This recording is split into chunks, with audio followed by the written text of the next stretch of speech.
waxaan doonayaa in aan warbixin kooban idinka siiyo xaaladda guud ee dalka gaar ahaan arrimaha doorashooyinka, amniga, siyaasadda arrimaha dibadda. Sida aad la socotaan dhawaan waxaa inoo soo dhammaaday shirkii golaha wada tashiga qaranka oo aan ku gaarnay heshiis wanaagsan oo dardargelinaya doorashada. Inkastoo caqabado fara badan naloo dhigay, haddana alxamdulillaah waa guuleystay shirkaasi, wuxuuna dejiyey dhammaan qulubta shacabka Soomaaliyeed. Sidaas awgeed dhammaan wasiirada waxaan farayaa in laga shaqeeyo sidii aan u dhammaystiri lahayn arrimaha doorashooyinka oo ah shaqada ugu weyn ee inoo taalo dhammaan. waxaan rabaa halkan inaan uga mahadceliyo dowlad goboleedyada xubnaha ka ah dowladda federaalka, shacabka Soomaaliyeed meel kasta oo ay joogaan, musharaxiinta xilka madaxweynaha, bulshada rayidka, beesha caalamka iyo women ambassadors oo nagala qayb galay dhammaan, oo dhammaantoodna ay muujiyeen isgarab istaag iyo faham adag. sida aad la socotaan, shirkii markaan bilownay golaha wada tashi kumaana degdegin inaan qaadano qoraal ama statement ama go-aankii ugu dambeeyay. waxaan bilownay inaan la fariisano dhammaan stakeholders ay ugu horeeyaan musharaxiinta. waan dhageysanay cabashadoodii, waan dhageysanay taladoodii, waan dhageysanay wixii ay qabeen, waana ka qaadanay. sidoo kale waxaan dhageysanay saaxiibada beesha caalamka, talooyin ay noo soo jeediyeen, waana ka qaadanay. waxaas oo documentan way nagu soo wareejiyeen. sidoo kalena waxaan la kulannay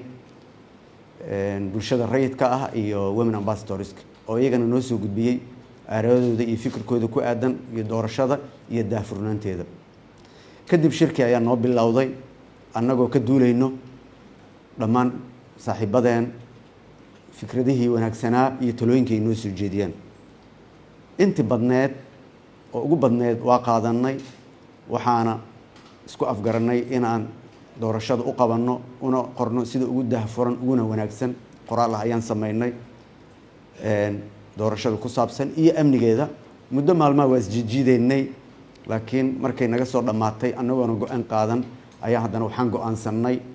inaan la kulanno stakeholders ay ugu horeeyeen saaxiibadeen musharaxiinta. waan ka wada tashanay wixii aan ku heshiinay inaan 99% qaadanay ayaan u sheegnay. wax kale nagu kordhiyeen, sidii talada ay soo jeediyeen sideedii aan u qaadanay. sidoo kale waxaan la kulannay saaxiibada caalamka, beesha caalamka ee Soomaaliyeed iyo bulshada rayidka iyo women ambassadors. intay soo jeediyeen sideedu ayaan u qaadanay, aan u dhignay documentigii, statementigina sidaas uu ku soo baxay. si lagu wada kalsoon yahay, loo wada calool furan yahay oo isla aqbal ah ayaan statementigaas ku soo saarnay. isagoo ka hadlayo statementigaas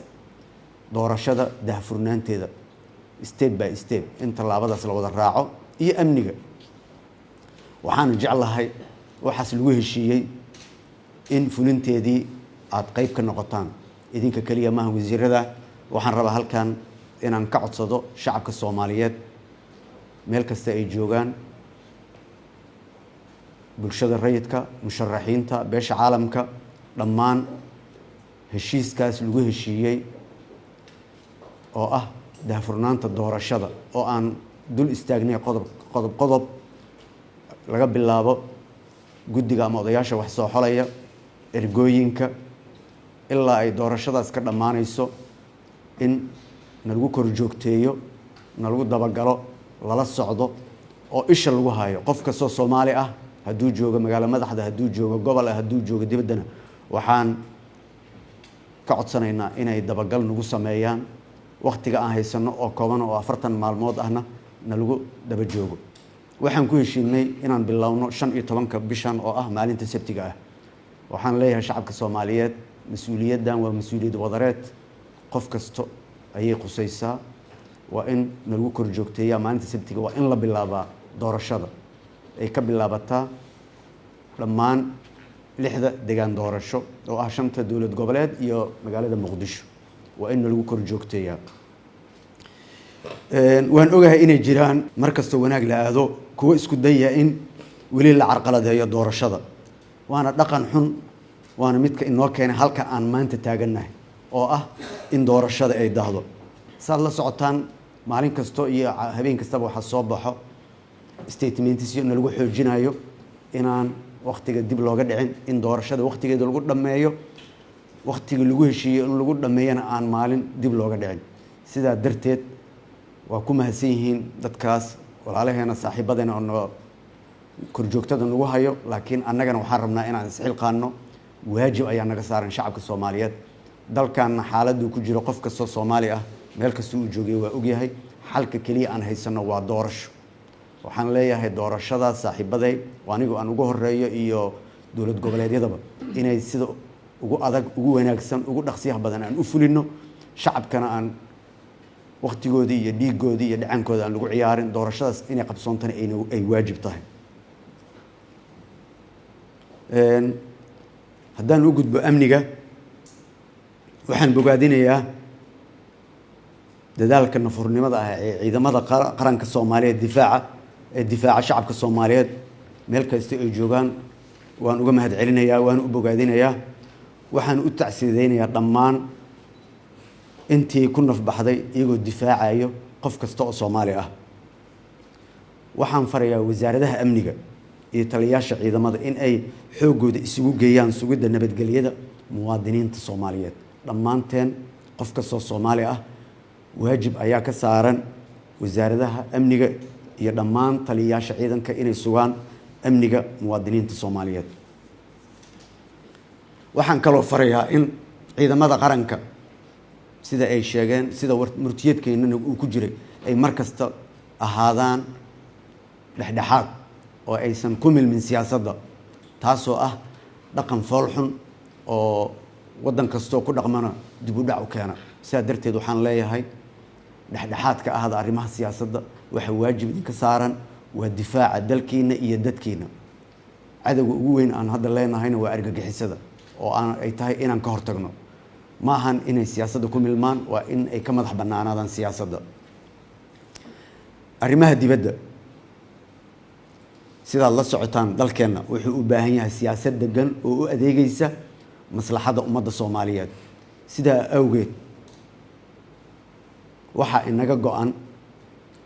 go'an tahay in aan wanaajino xiriirka aan la leenahay caalamka gaar ahaan dalalka aan la leenahay xiriirka ganacsi waxbarasho iyo socdaal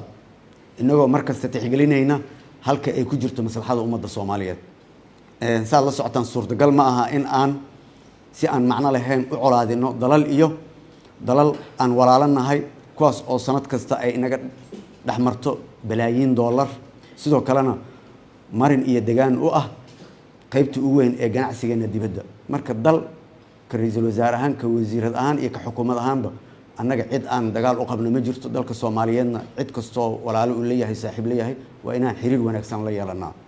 cid aan gooni u target gareynayno ama aan gooni u beegsanayno nana ma jirto sidaa darteed waa inaan wanaajinaa cid kastoo danta Soomaaliyeed maslaxa ugu jirto ganacsigeeda hadday tahay nolosheeda hadday tahay waxbarashadeeda hadday tahay iyo hadday socdaalkeeda tahayba waana waajib muqadas oo na saaran waxaan rabaa in aan uga digo dhammaan hay'adaha kala duwan ee dawladda ku xadgudubka hantida qaranka oo ay gacanta ku hayaan iyo ka dhowrsanaanta fal kasta oo musuqmaasuq ah saad la socotaan xukuumaddeena waqti yar ay haysataa waad la socotaan waqtiga yar oo aan haysano marar waxa soo baxa heshiisyo in la galo aan loo baahnayn oo degdeg ah waxa soo baxayo in maxaa la yiraahdaa qofka markaa meesha jooga uu isku dayo inuu hantida si kale u isticmaalo waa naga mamnuuc waa in aan iska jirnaa hantida qaranka in aan si qaldan u isticmaalno oo aanan gelin heshiisyo aan loo marin sharciga waa inaan aad u taxadarnaa kana feejignaanaa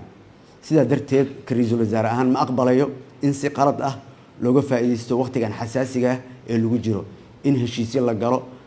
ama si kale wax la isku daba mariyo sidoo kale waa qasab in dhammaan mas'uuliyiintu ay ilaaliyaan nidaamka iyo kala dambeynta si loo dhowro habsami u socodka shaqo gudashada hay'adaha dawladda sida aan hore ugu soo qoray wareegtan ugu soo saaray ma jirto cid qaadi karta xilka qaadis iyo magacaabis aan fasax looga haysan xafiiska ra'iisul wasaaraha qalad uu dhici karaa waa in xafiiska ra'iisul wasaaraha lala socodsiiyaa lalana tashtaa yaanan lagu degdegin xilka qaadis iyo magacaabis sababtan saas u leeyahana wax kale ma ahan xilli gabagaba ayaa lagu jiraa ma ahan qof ciil u qaba ama qof beegsanaya inuusan dhicin sidoo kale agaasimayaasha maareeyaasha iyo dhammaan howlwadeennada kala duwan ee dowladda waa inay u hoggaansamaan awaamiirta wasiiradooda iyagana inaysan u arkin xilliga lagu jiro inay ku takrifalaan ama ay dhagaha ka furaystaan wasiiradooda sidaa darteed wada shaqaynta xafiisyada dowladda muhiim ayuu xilligan yahay